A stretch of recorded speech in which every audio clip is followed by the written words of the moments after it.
Hey everyone, this is Physics Chapter 1, Measurements and Experimentation, Part C.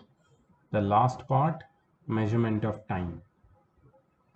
Interval between two events is called time.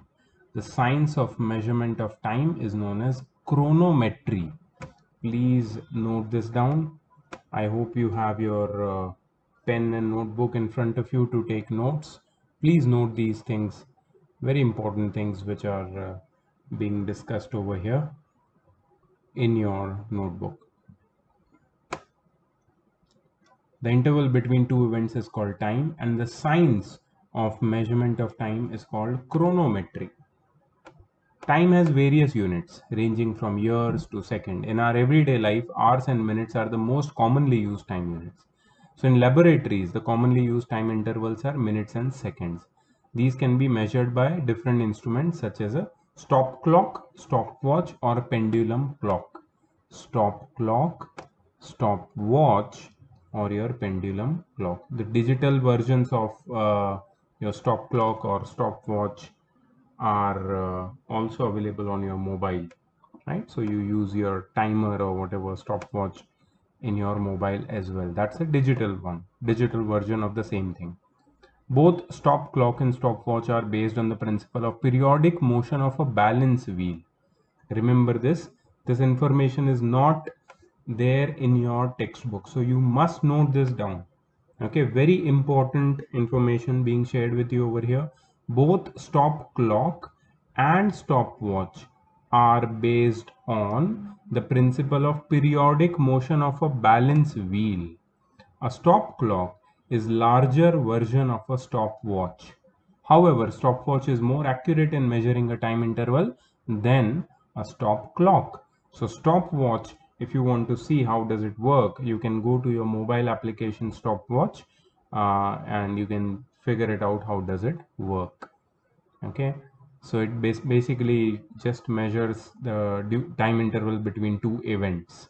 Okay, suppose somebody is doing some task, or maybe say, let's say, running, and he's starting from one point. You start the stopwatch, he's reaching the end position, you stop the stopwatch, right? And you get the exact time interval between the two events, that is starting of running and ending of running. It is most commonly used in sports event in your schools also. A pendulum clock is based on periodic motion or oscillations of a simple pendulum, and that's what we are going to focus in this chapter. Simple pendulum. Pendulum clock is based on periodic motions or oscillations of a simple pendulum. In the following sections, we shall study the use of simple pendulum. So keep on noting down, many new definitions will be introduced. A pendulum is a weight suspended from a pivot which is free to swing. An ideal simple pendulum consists of a heavy point mass or ball known as bob. Okay, so what they are saying here is pendulum. What is a pendulum? It is a weight suspended from a pivot. Now what is a pivot or a pivot? Okay, so suppose this is one fixed support, okay, and here is one hook, and with this hook there is a string attached, and at the end of the string there is this heavy mass or metallic ball which is known as bob. This is known as bob. Okay, and this portion at which this bob is, the string is attached with the hook and the support, is known as pivot. Why pivot? Pivot is a point which is basically fixed but free to move.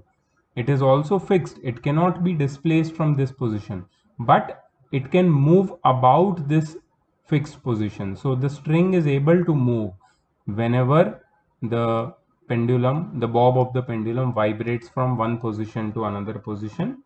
The string is able to move. That's why it is known as pivot. Pivot is something fixed but free to move. Okay, so we have this bob at one end of the string, which is perfectly inextensible, flexible, and weightless. So the string, the characteristics of the string should be, it should be perfectly inextensible.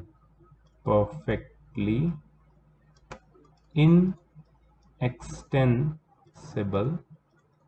Perfectly inextensible means it should not be easy to extend it, to stretch it. Inextensible means non-stretchable. Flexible. Flexible means it should not be rigid. It should not be like you have to apply force to bend that string. It should not be a metallic wire kind of a thing. Okay, it should be flexible, and it should be weightless. It should not be heavy. It should be weightless. Now weightless means weight cannot be zero, but it can be very, very less. So perfectly inextensible, flexible, and weightless, that is the quality of string which is required to make a pendulum, to suspend a bob with the help of that string, and make a pendulum with it. This is only an ideal case, because practically it is not possible to have a heavy mass with size. Acha, there is one more thing which we missed. That thing is, a heavy point mass or ball is tied to one end of the perfectly inextensible, flexible, and weightless string that is suspended from a rigid support. So this bob which we are talking about over here, this is a heavy point mass. This is a heavy point mass. Okay, what is a point mass? Point mass is a very small mass which is just like a point. But can anything which is just of size of a point be heavy? No, that's not possible. So what we practically, it's not possible to find such an object which is just point sized and heavy, right? So what we do is we use a sphere, a spherical object, a spherical metallic object which is round, like point, not point size, but like point, and so spherical, and it is heavy, right? So this is the basically setup for a pendulum, and this is the rigid support which they are talking about. This part is a rigid support. What do you mean by rigid?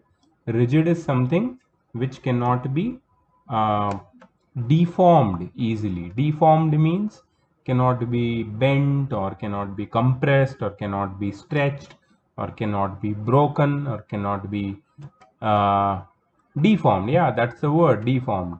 So rigid support is a strong support with which a pivot is fixed with the help of a string which is perfectly inextensible, flexible, and weightless, and the other end of the spring, a heavy point mass known as a bob, is tied, and that, there you go, that's your pendulum. Okay, so you understand what's a pendulum, right? So in actual practice, the simple pendulum consists of a metallic spherical heavy bob made of iron or brass, tied to a light yet strong thread, usually a fine cotton stitching thread, from a rigid support. That's how a pendulum is made. Okay, now you see a pendulum's proper diagram over here. Please remember this diagram. The pendulum used in a clock is not simple, but a compound pendulum. So in your clocks, in the antique clocks, not the clocks which we use nowadays, we use um, mostly quartz clock. Quartz is a word. Quartz is a word which you mostly see in your clocks, and those are the kinds of clocks which they are using right now. And what is quartz? Quartz is basically a mineral. It is a mineral. Okay, mineral. It is found under the earth's crust.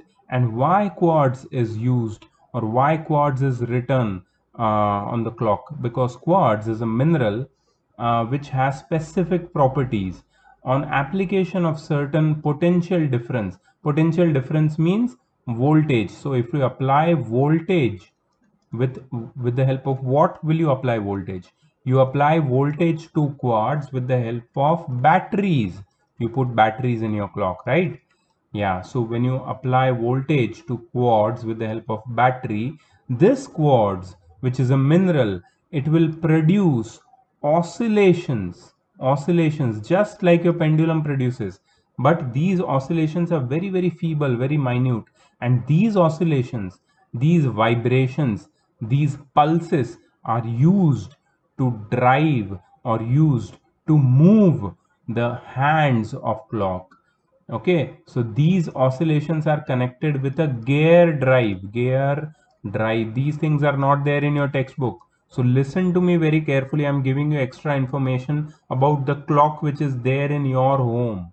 Okay, so this basically this quartz, it produces oscillations on the application of voltage which is supplied by batteries, and these oscillations are like pulses which give energy to the gear drive, which in turn drives the second hand, which drives minute hand, which in turn drives the hour hand. Right, so that's your quartz clock, wall clock used in your houses. You must be wondering about what about the watches which we wear on our hands.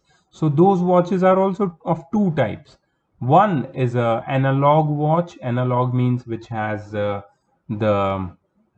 um, the minute hand, the second hand, and the hour hand, and it moves manually, and it also has batteries, and it works on the principle of quartz. But the other type is digital clocks, and digital clocks are somewhat different. Than they have some electronic components attached with them, and they also run with the help of batteries. Those electronic components produce oscillations, and they also give energy to the gear drive which moves, not the gear drive, I'm sorry, but they give energy to the electronic, you can say the circuit which basically runs your clock or your watch, your wrist watch. Okay, so this was about the time measuring instrument which we use in our day-to-day life. In our day-to-day life which we use, that those are mostly quartz operated watches or clocks. But that's not what we are studying over here. We are studying more, you can say, classical instruments for measuring time. And the most classic instrument for measuring time is nothing but a simple pendulum. Okay, so this is more classic and more fundamental. You cannot directly jump onto studying quartz clock mechanism, because you don't even know the meaning of the word mechanism. To understand that you should first understand the basic principles of physics. If you understand basic principles of physics, then I can take you further, and that too not in ninth class. Maybe then 11th 12th we can study about some deeper aspects of how things work which we use in our day-to-day lives. But how things started, this is all about how things started. This is not about how things which you use work. You can definitely get those information on YouTube. There are so many channels which explain that how these things work which you use in your day-to-day life. But in physics we are going to focus on fundamentals. So basically, simple pendulum is that kind of fundamental which we are talking about. And remember that the clock, the grandfather's clock, which we call them the grandfather's clock. Why? Because in your grandfather's home or in your ancestral homes, not in your city homes, okay, in your ancestral homes, the big homes, you might have seen these kind of huge clocks which stand on floor, and which is like a tall 6 feet or 5 feet tall clock, and it produces some sound, some bells whenever it is like 12 o'clock or 1 o'clock. After every hour it produces sounds. For 1 o'clock one bell, for 2 o'clock two bells. You might have seen or heard or wondered about these kind of clocks. Those clocks also use pendulum. You might have seen a pendulum hanging from the clock, and inside a wooden and glass case.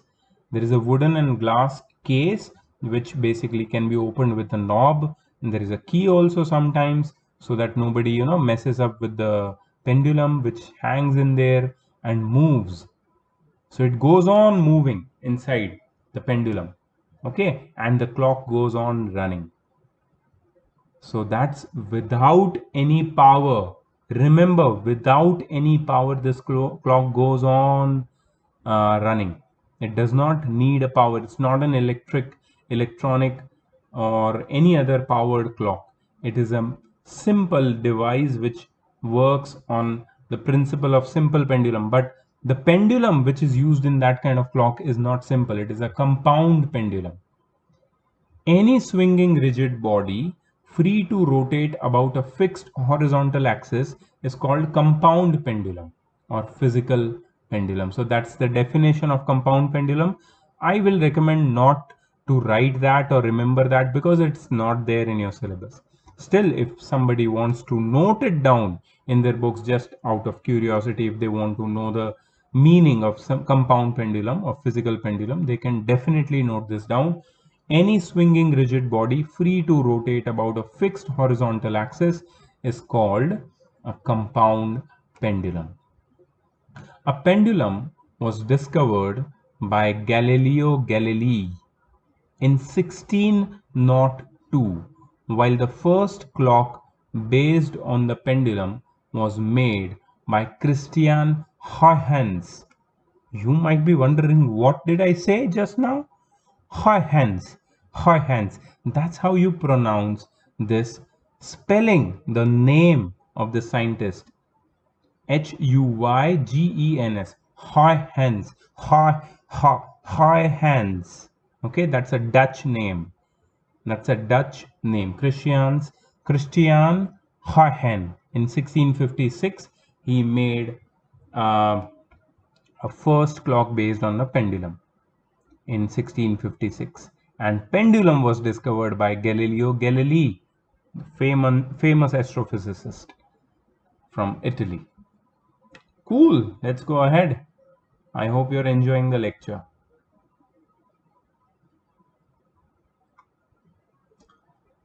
Some important terms related to simple pendulum. When a pendulum is displaced sideways from its resting equilibrium position, it is subject to a restoring force due to gravity that will accelerate it back towards the equilibrium position, and when released, the restoring force combined with pendulum's mass sets it into motion about the equilibrium position, swinging back and forth. Let's look at one GIF for this. Let me find it out and tell you. Okay, look at this GIF which is playing on your screen right now. Can you see the pendulum swinging? Can you see the red line which is at the center? This line, this is known as the position of equilibrium. And as you know, that if the pendulum is shifted to one of the extreme, this is called one of the extreme, okay? And this is another extreme. So every once in a while, the pendulum touches all the points in its swinging path. If you start its motion, that is, if you displace it from its mean position and leave it, what will happen?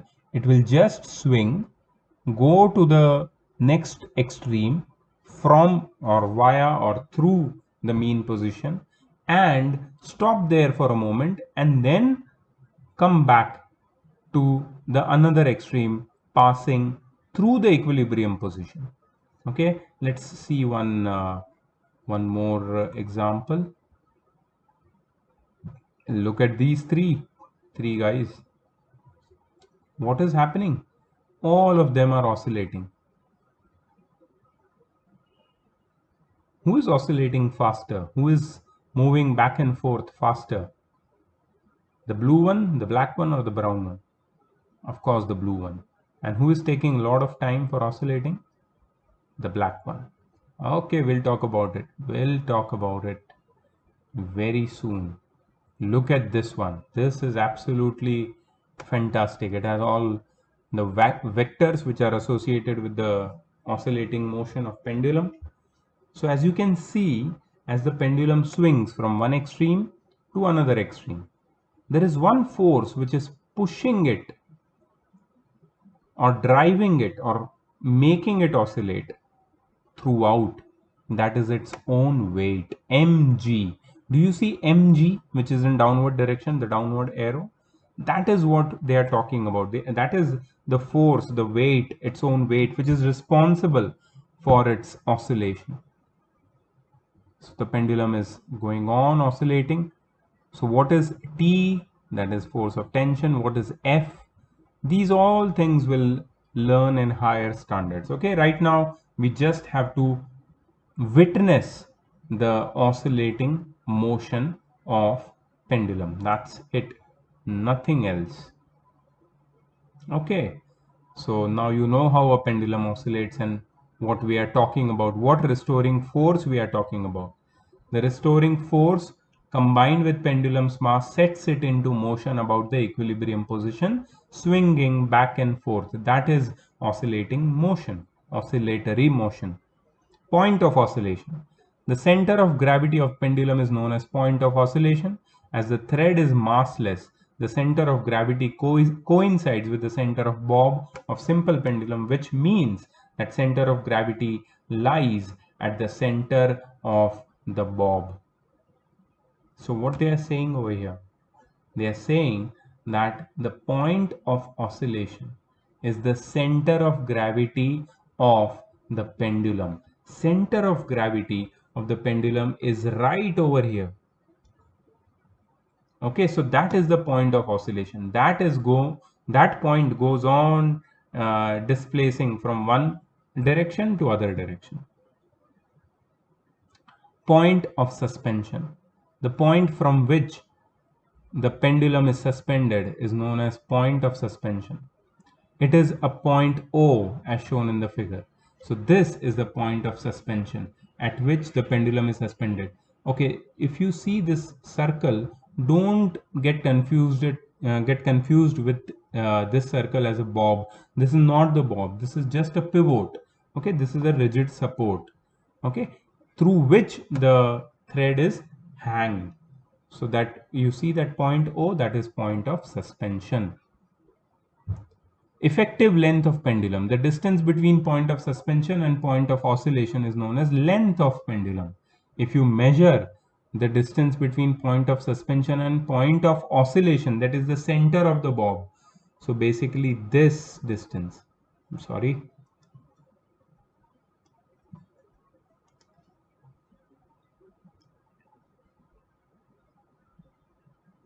this is the effective length from point of suspension to the center of the bob, small l, length of pendulum.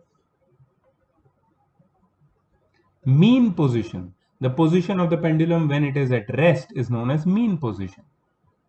So basically, if the pendulum would not have been displaced from its state of rest, then it would rest in its mean position. अगर pendulum को हम disturb नहीं करते तो वो जिस position पे रहता है उसी को मीन पोजीशन बोलते हैं. ठीक है, तो वो सेंटर वाली पोजीशन मीन पोजीशन है. ये डायग्राम में, in this diagram, position B is the mean position. Position A and position C are extreme position. These two are extreme positions. This position is mean position. It is shown by point B. The thread is vertical and the potential energy of the pendulum is minimum at mean position. Okay, at mean position, if the pendulum is at rest or if it is in motion, its potential energy is minimum. Extreme position, the maximum distance on either side of the mean position up to which the pendulum can vibrate. So that is the farthest where the pendulum will reach when it is in motion. That is the extreme position. So there are two extreme positions, one on the left side of mean position, one on the right side of mean position, A and C. Oscillation. One complete to and fro motion of a pendulum is called one oscillation. For example, example I will give you. Okay, suppose I have displaced a pendulum to a position, extreme position, let's say this is the extreme position A.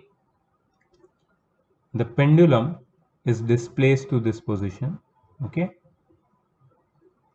and then what I do is I leave it. So when I leave it, it sets in motion. It starts its motion. It starts its motion, and what happens is it passes through point B. Point B is the mean position. It does not stop. It shoots ahead. It just goes ahead. Okay, just goes ahead to point C. That is another extreme position. Does not stop at C. Stops momentarily at C, momentarily, just for a moment, and turns back. Passes through B without stopping and reaches point A, and continues this motion till it has got some energy. Okay, so now what is happening? The pendulum started from A, went to B, from B went to C, from C it went to B, from B it went to A again. So A to B to C to B to A again. This is known as one oscillation. One complete oscillation is the one full to and fro motion from one extreme position to another extreme position. Okay. Amplitude. What is amplitude? The maximum displacement of the pendulum from its mean position on either side is known as its amplitude. Okay. BA and BC are the amplitudes. Let me show you BA. This is one amplitude. The maximum displacement of a pendulum on either side, and this is another amplitude, and the both amplitudes are always same.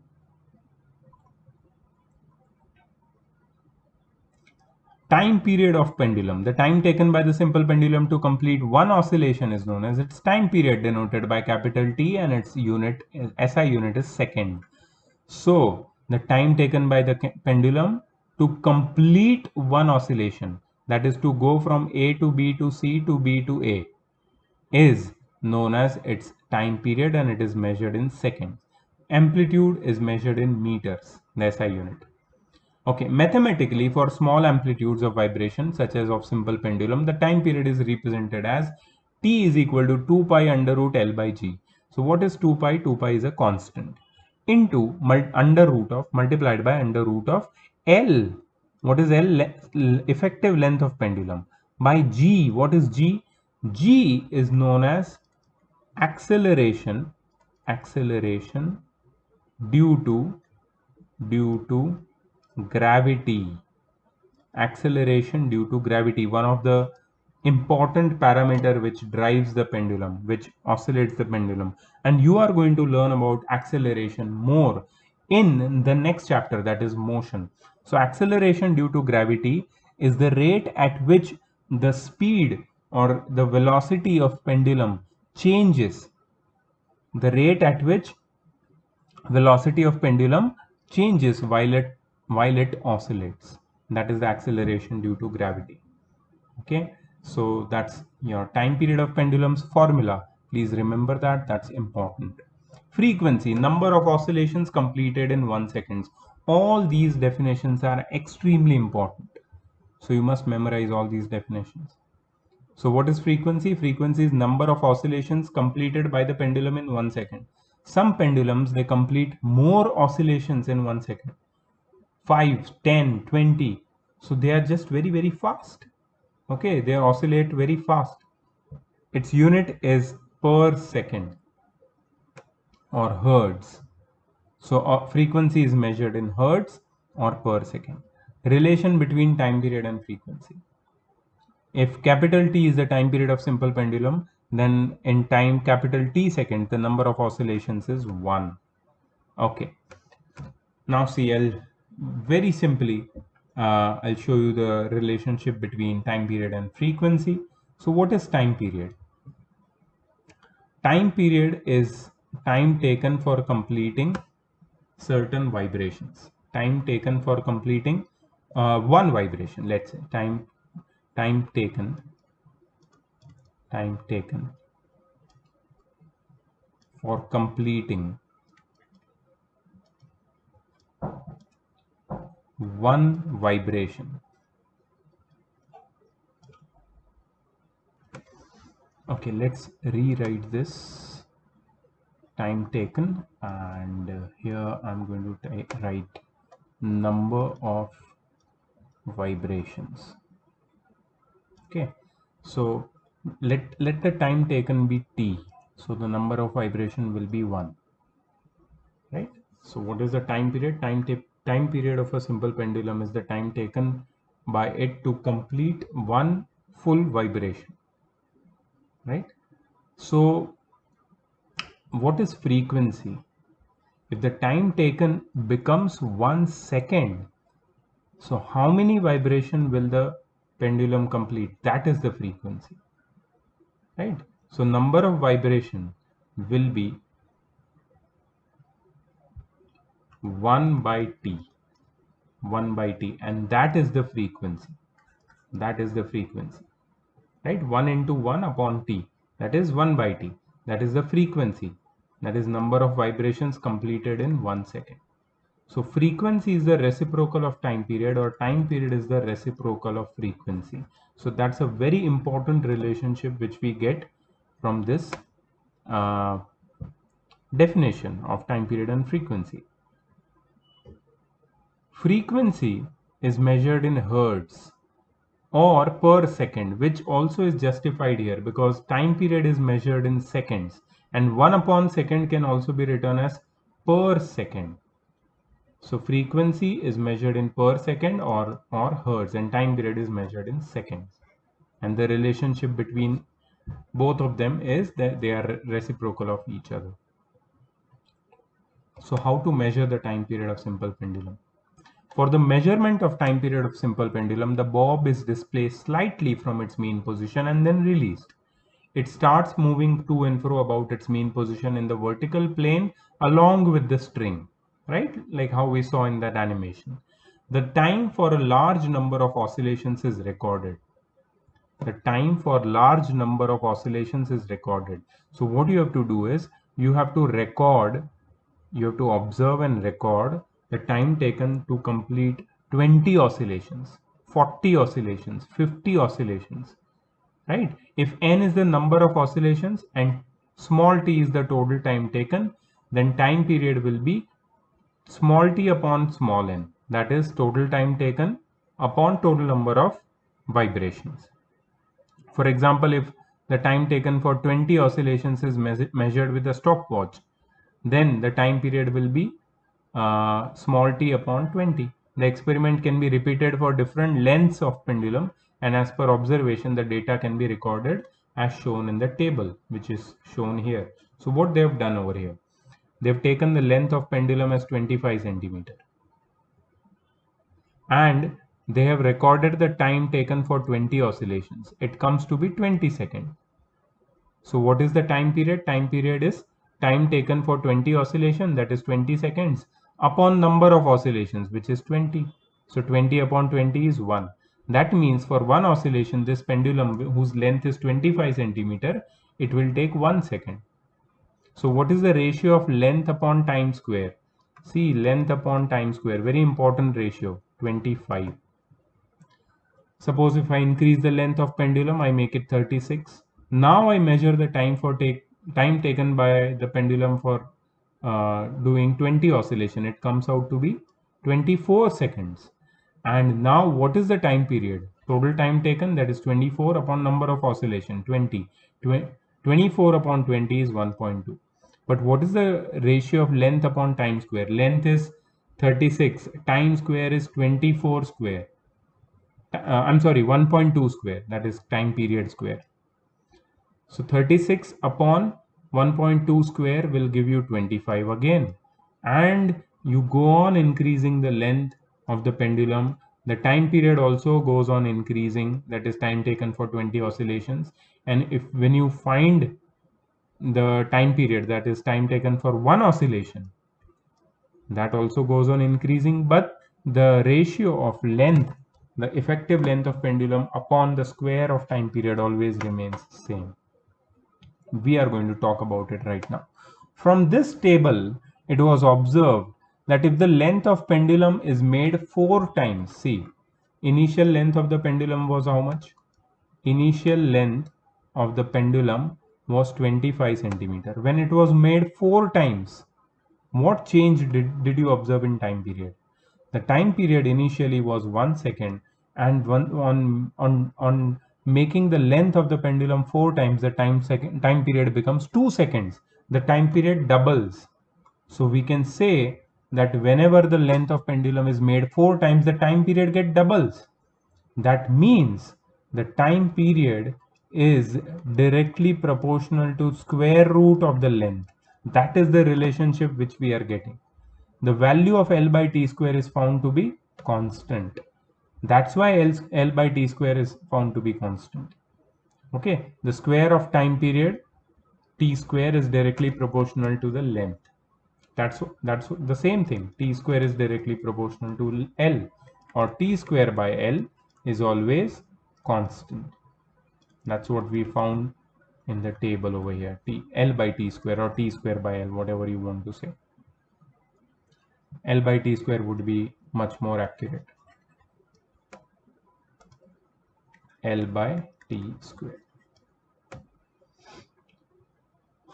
If the least count of stopwatch is small, such as 1 or 0.5 second, it becomes difficult to note the time taken by one oscillation by the stopwatch, which would be less than a second or a fractional value, such as 1.3 or 1.5. Hence, the time period of a large number of oscillation is recorded, and the time period of one oscillation is then calculated by dividing the observed value by the total number of considerations. Oscillations considered. Okay, so what they are telling is, if the time period of the stopwatch or your pendulum is small, so you should take 20 oscillations minimum and calculate the time required by the pendulum to complete 20 oscillations and divide it by 20. So you should get accurate time period in each case, right? Now there is a graph which shows the variation of time period capital T with the length of pendulum. And if you observe this graph, it is not a straight line, it is a curve. It is a curve, it's not a straight line, remember that. So what they have done is, on x-axis they have taken length, and on y-axis they have taken time. And we can see that length and time are directly proportional, but it's not a straight line. Why? Because their relationship is little difficult, so little different. What is the difference in the relationship than usual relationships of two quantities? So time period is related or directly proportional, the square of time period is directly proportional to the length. That is the thing. If it would have been like time period is directly proportional to length, then this graph would have been a straight line. Now we will talk more about graphs when we learn about motion. So you will understand this concept better, but still they have discussed a few things over here. They have said that since graph is not a straight line, a graph is plotted by taking time period on the y-axis and square root of length of pendulum on x-axis. This graph is a straight line as shown here, right? So if you want a straight line graph, then you plot time period versus square root of length of pendulum graph. Plot time period on y-axis and square root of length of pendulum on x-axis. Then you will get a straight line. Graph showing the variation of square of time period with length. Okay, there is one more graph which you can draw, T square versus L. These both graphs will be straight lines. Okay, so this is T square versus L graph. And what they have done is they have found its slope. Now, how to find the slope of the graph? For this, you must understand the concept of slope. What is slope? What is slope? Let's see where this word comes from. Okay, let me draw a line for you. Sorry.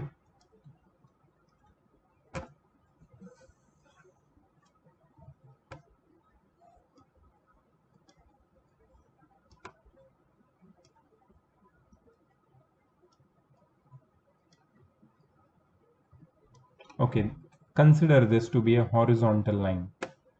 What is its slope? A horizontal line, a horizontal. So I'm talking about slope here, okay? If anybody has some confusion, please pay attention. A horizontal line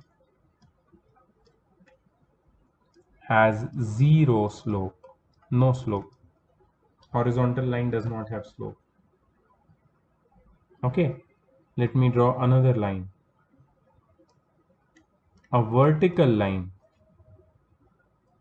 a vertical line has infinite slope. A vertical line has infinite slope. Infinite means maximum, maximum, highest. Slope means the slanting. The slanting of a line is a slope. Slope increases as the slanting of the line increases. And in vertical position, the slope is maximum because the line is said to be maximum. A line is said to be having maximum degree of slantness when it is vertical, but in horizontal position a line is not at all slant. So horizontal line has zero slope or no slope. Vertical line has infinite or maximum slope. So what is the slope of any line which is between horizontal and vertical? Let's draw this line. Okay, so call it line A.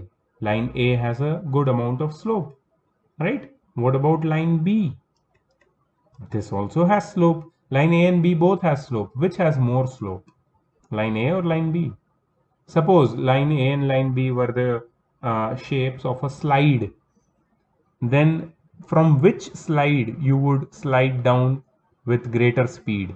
With from A or from B? Of course from A, because A is more slant. More slant means more slope.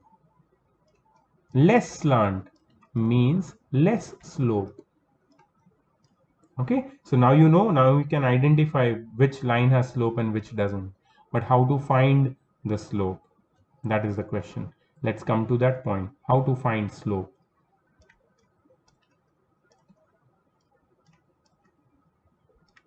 Okay, so let me draw a Cartesian plane. Okay, this is the first quadrant of the Cartesian plane.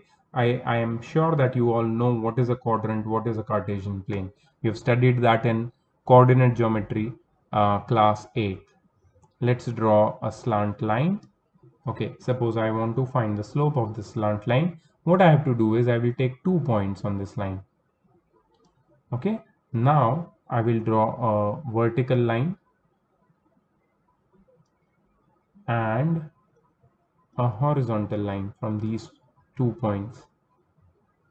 Okay, so first you have to draw vertical and horizontal line from both the points. Okay, let this point be y2, let this point be x2, let this point be x1, let this point be y1. Okay, so what are these 2 points? Actually these are any two distinct points on your graph, on your line, whose slope has to be found out. And what is x2 y2 x1 y1? They are the coordinates of these 2 points. So for this point the coordinates are x2 comma y2, which you get from here and here, and the coordinates of these 2 points are x1 comma y1. Okay, so now you got the coordinates of these 2 points. Now what you'll do for finding slope, you will use this formula, rise upon run. Now this is an informal formula. तुम्हारी textbook में ये formula नहीं है, but rise upon run can be easily understood with the help of this figure. So how do you rise? Rise is always vertical, so this is rise. And how do you run? Run is always horizontal, so this is run. Remember now? Now you can easily remember. Rise. What is rise? The distance between y1 and y2. What is the distance between y1 and y2? y2 minus y1. That is the rise. And run. Run is the distance between x1 and x2. What is the distance between them? x2 minus x1. That is the formula for slope. right? So you can find slope of any line from the graph if you know the coordinates of any 2 points lying on that line. So what we have done here is we have considered 2 points, point P and point Q. Point P has 2 coordinates, x coordinate is L1, y coordinate is T1 square or C and A. Q point has 2 coordinates, that is D and B, and if you use the formula for slope, see what they have done here, the same formula, that is AB upon CD. AB is rise and CD is run. If you put the values of the length AB and CD and you divide, you will get a slope. Okay, so now the slope when calculated in this case in the graph of time square versus length, okay, time period square versus length, you get the value of slope as 4 pi square by g. Always remember 4 pi square by g is a constant value for any slope of a time period square versus length of a simple pendulum graph. So 4 pi square by g is a constant value. So you can actually now give the formula or understand the formula of time period. The time period is given by the formula T is equal to 2 pi into under root of L by G. Time period is 2 pi under root L by G, or T square is equal to 4 pi square multiplied by Lg. Now see this formula. Let's understand. T square is equal to 4 pi square multiplied by L by G. And what did I tell you? That 4 pi square by G is a constant value, right? Let's write it separately. So T square by L is equal to 4 pi square by G. You know what is T square by L? T square is your time period square divided by the effective length, which gives you a constant value. So from this relationship, the formula for time period is derived for a simple pendulum. So what are the factors which affect the time period of a simple pendulum? The first factor which we can see evidently from the formula of time period is the effective length of the pendulum. The length of pendulum. If the length of pendulum is more, time period will be more. So time period is directly proportional to the square root of the length. That is what they are saying over here. Time period is directly proportional to the square root of length, or T square is directly proportional to L. Okay, so if you see this table, you can see that as the length increases, the time period also increases. If the length becomes 4 times, the time period gets double. So this relationship is absolutely true. Okay. Okay, consequences of this fact that the time period is directly proportional to the square root of length, or square of time period is directly proportional to the length. The larger the length of pendulum, more time it will take to complete one oscillation. What are the consequences of this fact? In a pendulum clock, the pendulum is made of a metal such as brass or steel. The effective length of the pendulum changes due to seasonal changes of temperature, due to which the clock ticks faster during winter and slows down during summer. This happens due to the change in temperature. In winters, metal contract due to the decrease in temperature, and the length of pendulum decreases, and because the length is decreased, the time period also decrease, and the pendulum completes more oscillations in a given time, so the clock ticks faster. In summer, the metals expand, due to which the length increases and the pendulum completes less number of oscillations per second, and the clock ticks slow and the clock becomes slow.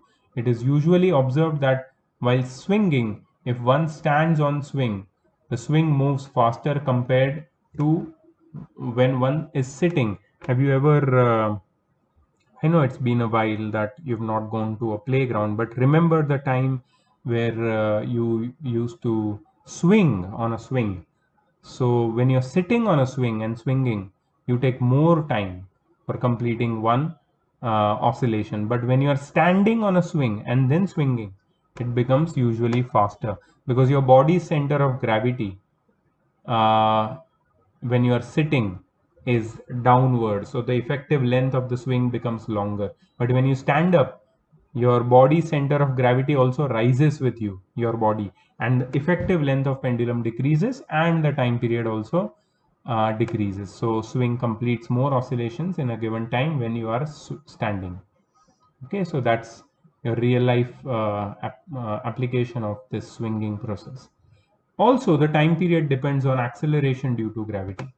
The time period of simple pendulum is inversely proportional to the square root of acceleration due to gravity. As we know that g is different at different places, the value of g decreases with altitude and depth from Earth's surface. It is for this reason when a pendulum clock is taken into mountains, high altitudes, or to mines at a depth, the time period of pendulum increases and the clock ticks slow. The value of g also depends upon the mass and radius of the planet. Therefore, time period of pendulum will be different for a given pendulum on different planets. As the value of g decreases, the time period increases and vice versa. So just imagine the value of g on Earth, acceleration due to gravity, the value of acceleration due to gravity you must be aware of. G is 9.8 meter per second square on the surface of Earth. You know what is it? What is the value of g on Moon? Acceleration due to gravity on Moon is 1.6 meter per second square. Yes, 1.6 meter per second square. So on Moon, what will happen to a pendulum? The pendulum will swing more slowly. That means the time period will increase. As the value of g decrease, the time period increase. That means the pendulum will take more time to swing from one end to the other end. Similarly, on Earth's surface itself, whenever the pendulum clock is taken to high altitude or mountains or in depth at mines, the time period of pendulum increases and the clock becomes slow because the value of g varies with the height above the surface of the Earth. Value of g, that is acceleration due to gravity, changes with height above the surface of Earth. So now you know that how the time period of a simple pendulum depends on acceleration due to gravity. And factors that do not affect the time period of simple pendulum. Mass or material of the bob does not affect the time period of simple pendulum. You take a heavy bob, a more heavier bob, a lighter bob, a plastic bob, a wooden bob, a metal bob, any kind of bob. The time period does not depend on mass or material of the body. If the length remains same, the time period will remain same. Also, the time period does not depend on the amplitude of vibration. If you extend one body, or if you displace it to a greater distance on one of the extreme and then leave it, it will have same time period as a normally or very slightly displaced body from the mean position. So the amplitude or the length of the distance by which a body is disturbed from its mean position does not affect the time period. Then a very specific, a special kind of pendulum, seconds pendulum. A seconds pendulum has time period of 2 seconds, means it takes 2 seconds to complete one to and fro vibration. So from going from one extreme to another extreme, it will take 1 second. Coming back from another extreme to the first extreme, it will take one more second. So total, it takes 2 seconds to complete one oscillation. So that is a seconds pendulum, and this seconds pendulum is used in your clocks to measure time. And the effective length of seconds pendulum is 1 meter or 100 centimeter wherever the acceleration due to gravity is 9.8 meter per second square. If you want the proof for its calculation, here it is. See, we know that T is equal to 2 pi under root L by G. Can we write T square as 4 pi square L by G? Yes, that's what they have written. And then they have found L. See, we know that time period of seconds pendulum is 2. So in place of T, we have taken 2 square. G is 9.8. 4 pi square, 4 into 3.14 into 3.14. When calculated, you get 0.99, which is approximately equal to 1 meter. So that's the length of pendulum in your grandfather's pendulum clock, 1 meter, and that's why it is so tall. The pendulum itself is 1 meter, and the remaining part is of the clock. So everything with the stand will go up to 6 feet or something. Okay, so that was your pendulum chapter. Now let's look at some solved examples. Yes, a pendulum of length 36 centimeter has a time period of 1.2 seconds. Okay, find the time period of a pendulum whose length is 81 centimeter. Okay, so what is the effective length? It is 36 centimeter. And what is the time period? Capital T. Time period is 1.2 seconds.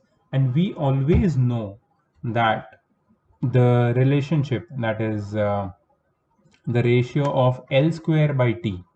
Yeah, L by T square. I always get confused with that ratio. Let's see it over here all over again. Hey, it is T square by L. The ratio is of T square by L. T square by L. L by T square or T square by L. Hey, it is L by T square here. In some other places it is T square by L, but it doesn't matter because both are the same thing. Okay, so what to do with that? L and T is given, and we know that T square by L or L by T square is constant. Okay, let's write it. So L by T square is equal to constant. So 36 upon 1.2 into 1.2 is constant. For any pendulum, this is true. So 12, 0.1 za, 12, 3 za, 3, 0.4 za. So L by T square becomes 1 upon 0.04. That is 100 upon 4, which is 25. Okay, so they are asking find the time period of a pendulum. Find the time period of pendulum whose length is 81 centimeter. Length is 81 centimeter. Okay, so we write it as L by T square is equal to 25. So 81 by T square is equal to 25. So T square is equal to 81 upon 25, or T is equal to 9 by 5.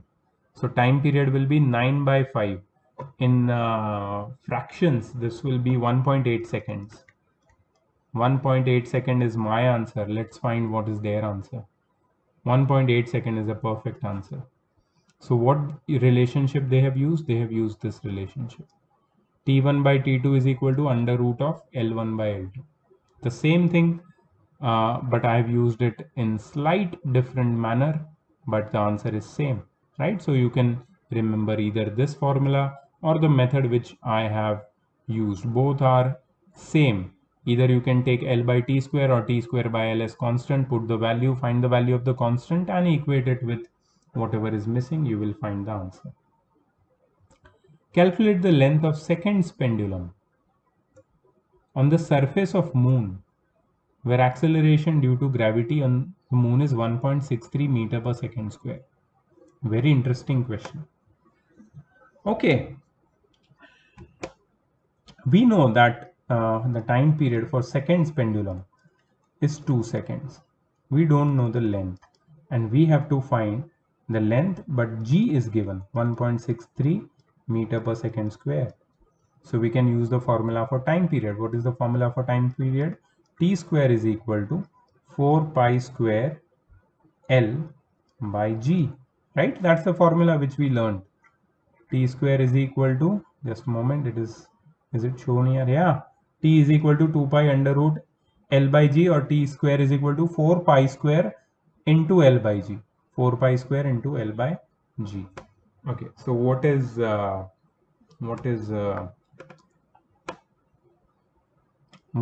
T? T is 2 seconds. So basically this becomes 2 square is equal to 4 into 3.14 square multiplied by length upon 1.63.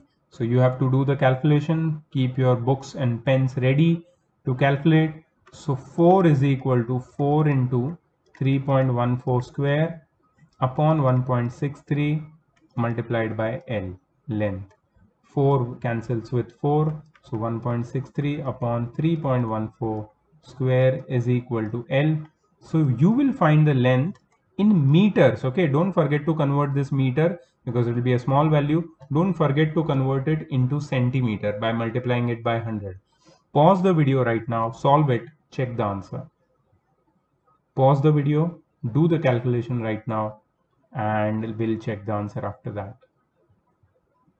Okay, I hope you have done that. Pausing the video, let's check the answer. Length.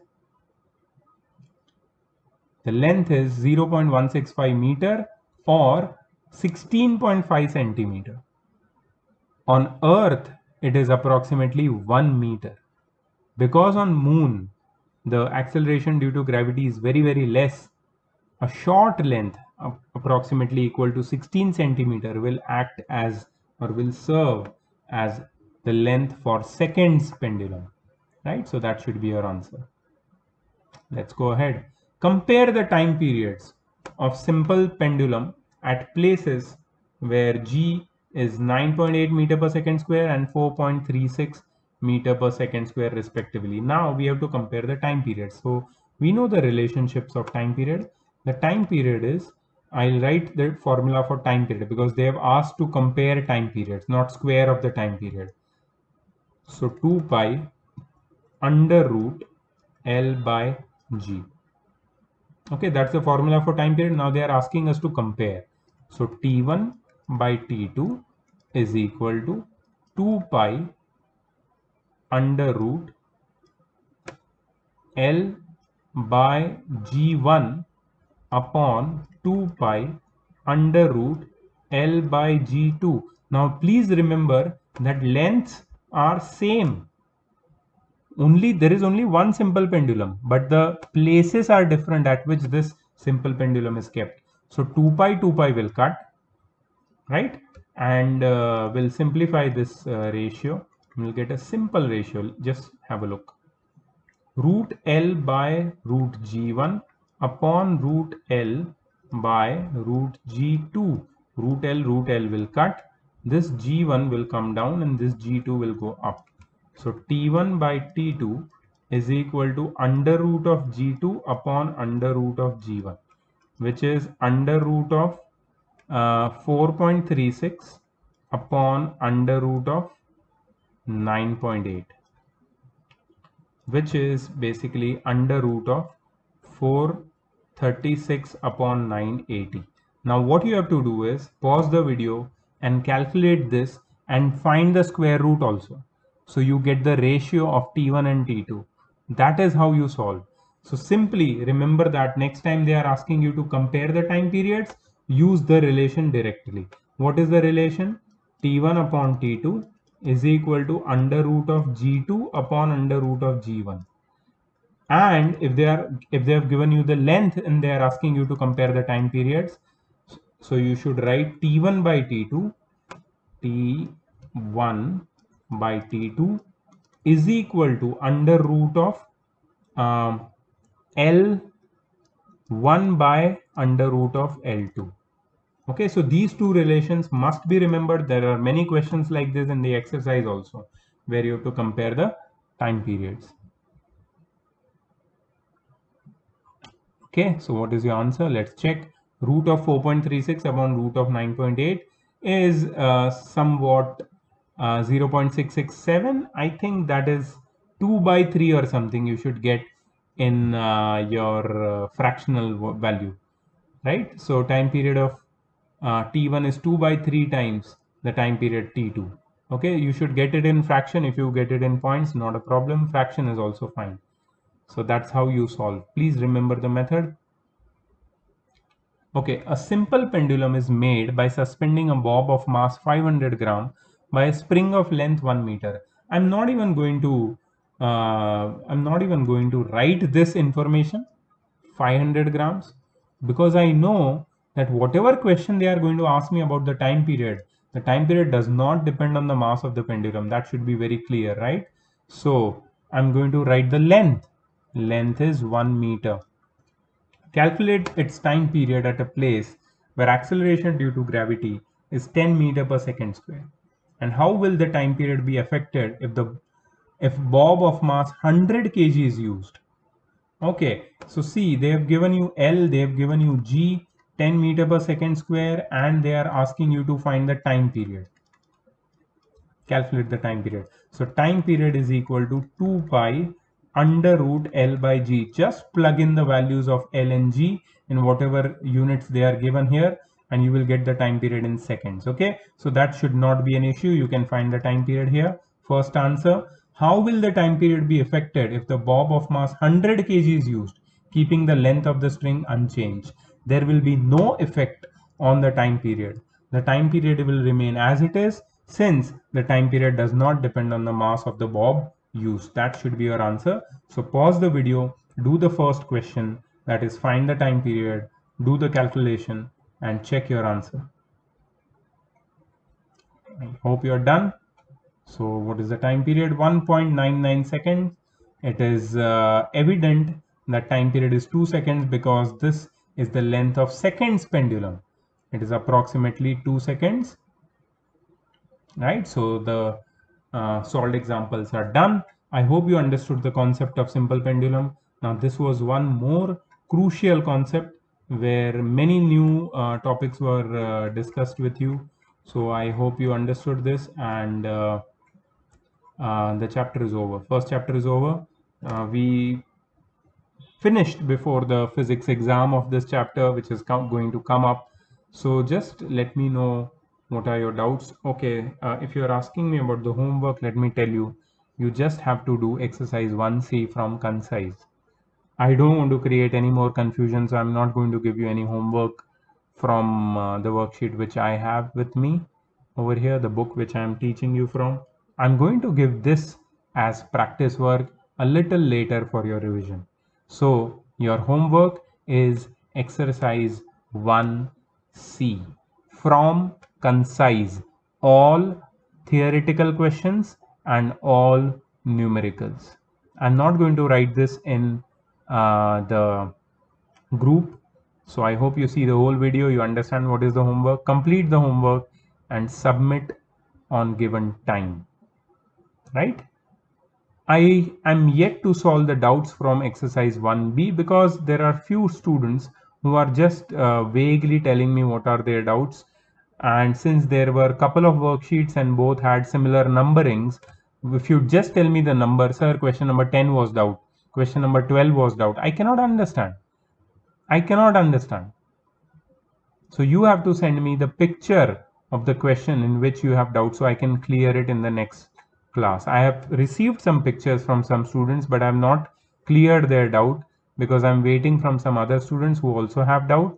So when I receive all the doubts, I will make another video for doubt solving of part B, that is vernier calipers and screw gauge. And with that, I'll be covering the doubts of this part as well, that is simple pendulum, right? So I'm going to see you in the next video. Do the homework and bye-bye.